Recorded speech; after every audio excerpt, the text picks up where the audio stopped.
nga yung ganap namin kahapon dahil nga dalawa lang kami ng Junakis ko dito sa bahay. Kaya napagdesisyon na namin na magpupuyat kami at magmo-movie marathon. At syempre dahil magmo-movie marathon kami, syempre kailangan natin ng food. Kaya after ng orientation ko dun sa online class namin, dali-dali nga lang kami pumunta sa SM kasi mga 5 PM na nga yan. Bili lang talaga kami ng mga food na cravings namin tapos uuwi na kami kaagad. At syempre dahil manunood tayo ng movie, hindi pwedeng wala tayong popcorn.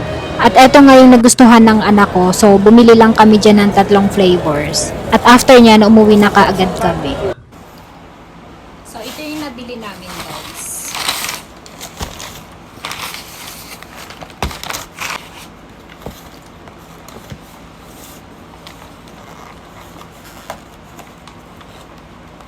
Ay, nabaliktad.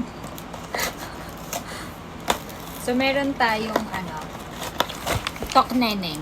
Ayan. And then meron Onogir.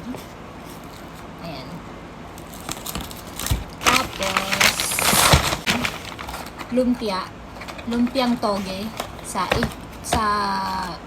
hypermarket lang namin bibili. Ayan. Dalawa. Tapos bumili rin kami ng 3 flavor na popcorn. Ayan. Ang flavor nito, sour cream. Tapos, nacho cheese. And then, Texan barbecue. So, ayan. Yan yung ganap namin for today kasi dalawa lang kami dito ng anak ko dahil nasa outing si daddy. So, for the first time, dalawa lang kami dito sa bahay.